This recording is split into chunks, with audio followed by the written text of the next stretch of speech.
Baik, selamat malam Bu Imah, apa kabar? Selamat malam Bu Maria, kabar saya sangat lelah hari ini, weekend-weekend masih kerja, sama kayak Bu Maria.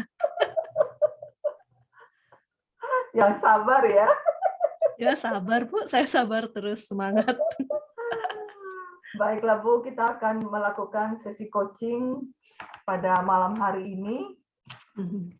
Dan proses coaching ini adalah proses untuk memfasilitasi tujuan dengan memperjelasnya, menemukan langkah yang terbaik dan sumber daya yang diperlukan. Apakah oke? Oke Bu. Selama sesi coaching, saya akan mendukung,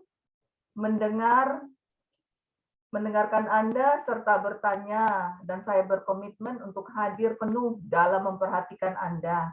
Apakah oke? Oke Bu, silahkan. Di akhir sesi coaching ini, apa tujuan yang ingin Ibu capai? Ya, kalau saya, karena saya sudah memutuskan saya ingin menjadi dosen yang lebih baik dalam konteks lebih profesional, tentunya saya ingin punya punya semangat ya untuk melakukan penelitian serta pengabdian masyarakat. Begitu Bu Maria. Ya, apakah hal itu realistis? Realistis Bu, dan saya rasa ini juga merupakan tugas bagi seorang dosen ya. Dosen yang profesional. Yes. Dosen yang profesional yang Ibu inginkan itu seperti apa ya Bu? Yang melakukan tanggung jawabnya. Karena ada tugas selain tiga ya, tugas dosen Tridharma, satu pengajaran sudah saya lakukan ketika di kelas. Kemudian yang kedua tentang penelitian. Jadi dosen wajib melakukan penelitian serta pengabdian masyarakat. Yang profesional itu kalau melakukan ketiga-tiganya secara jalan. Nah, kalau saya sendiri kayaknya yang kedua dan ketiga ini belum saya lakukan dengan benar begitu ya, Bu. Apa keputusan yang perlu diambil, Bu? Keputusan yang perlu diambil berarti kalau dalam kasus saya sudah harus mulai menyusun draft-draft penelitiannya ya. Kalau menulis itu kan sulit ya, Bu ya. Setidaknya nyusun kerangkanya dulu. Jadi saya putuskan saya akan meluangkan waktu, terutama waktu libur semester ini, karena tidak mengajar, selain tugas lain-lain, saya akan coba susun untuk draft-draft draft-draft penelitian, serta menyusun dokumen-dokumen pelengkapnya. Itu satu.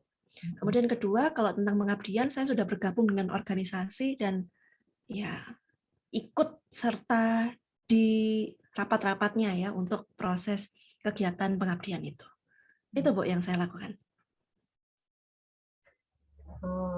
Apa yang Ibu yakini tentang hal itu, Bu? Oke, saya yakin bahwa yang saya yakini seorang dosen itu wajib melakukan tugasnya ya, nggak hanya haknya saja yang diterima, tapi kewajibannya juga harus dijalankan. Dan dengan hal ini, saya yakin bahwa ini juga merupakan bentuk pelayanan yang lebih baik ya, ketika kalau ngajar aja kan udah biasa. Tapi kalau hasil penelitiannya juga bermanfaat untuk orang lain, ditambah pengabdian bermanfaat untuk masyarakat, ya saya harap ini juga merupakan ibadah kita ya Bu ya, pelayanan kita ke masyarakat dan sesama. Itu Bu. Baik. Mengapa menjadi seorang dosen profesional itu penting buat Ibu? Penting karena ini sudah saya pilih ya Bu ya, saya sudah memilih karir saya sebagai seorang dosen. Sudah pindah dari karyawan swasta, sudah saya putuskan jadi dosen. Sudah, kalau orang Jawa bilangnya udah terlanjur nyemplung, udah kecebur gitu. Ya. Dan harus dijalankan, dilanjutkan gitu Bu. Apa testimoninya, Bu? Gimana itu Bu testimoni maksudnya? Testimoni itu mungkin sudah cerita-cerita ke orang atau ke orang tua supaya dapat dukungan atau gimana? Atau sudah Oke. mengikrarkan seperti itu? Oh, Terbuka. sudah mengikrarkan. Ya kalau saya ya Bu sudah mengikrarkan, kebetulan sudah diskusi dengan rekan-rekan yang seumuran, yang junior-junior juga membentuk sebuah tim kecil. Jadi nanti kalau ada penelitian dibentuk tim-tim agar bisa bekerja sama. Ya, begitu, Pak. Apakah ada repetisi yang Ibu ikut gitu? repetisi. Itu apa kegiatan yang saya lakukan berulang-ulang untuk mencapai tujuan gitu Kak, Bu? Ya, Oke. Nah, penelitian itu kan sulit ya, Bu, ya. Dan,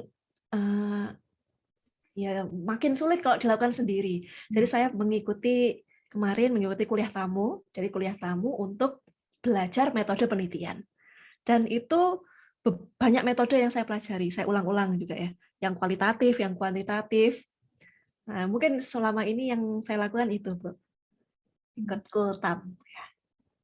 berarti tentunya ada habit baru yang ibu memulai lagi untuk melakukannya agar bisa tercapai untuk menjadi seorang dosen yang profesional tadi. Oke, kalau bicara habit baru, iya ya Bu ya. Jadi sekarang kalau saya punya, misalnya dapat inspirasi gitu ya, ngobrol sama Bu Maria kemudian dapat inspirasi sesuatu. Biasanya saya langsung tulis kerangkanya, apa mau jadi apa. Kan starting with the goal ya Bu ya.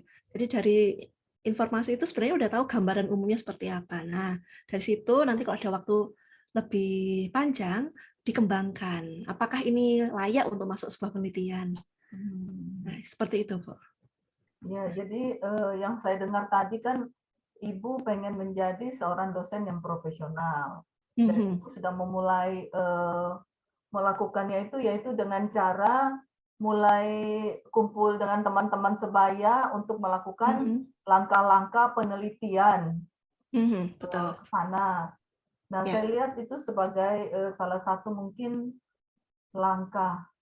Tapi kalau sumber daya yang ibu butuhkan itu apa ya kira-kira Bu untuk bisa tercapai hal yang ibu inginkan? Oke. Kalau langkah ya memang seperti itu. Kalau sumber daya lebih ke alatnya mungkin ya, Bu ya. Kalau alat karena untuk ini saya punya gambaran penelitian nih. Dan untuk dapat melakukan hal itu, saya harus punya satu aplikasi. Ya, jadi aplikasi ini,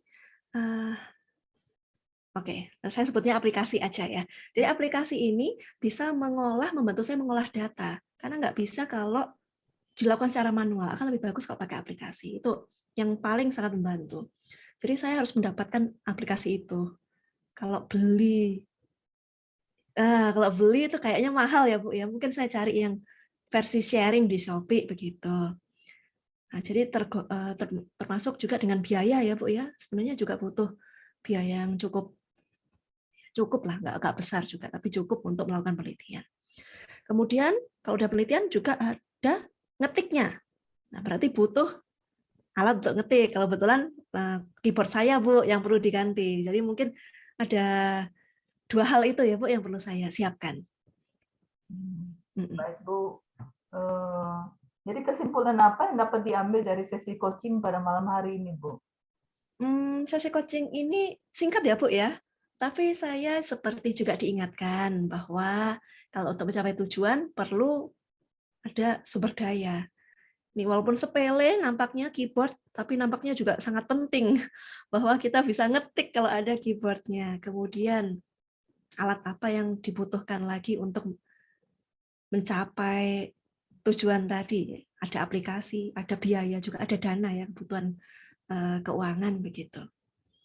Ya dari sesi coaching singkat ini saya bisa dapatkan itu mengingatkan kembali ya Bu, secara garis besar apa saja yang perlu saya siapkan.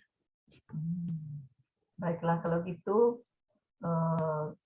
sesi coaching ini sudah berakhir. Semoga sesi coaching singkat ini bermanfaat buat Ibu dan kita akan ketemu lagi di sesi coaching berikutnya. Selamat malam. Selamat malam, terima kasih Bu Maria. Terima kasih.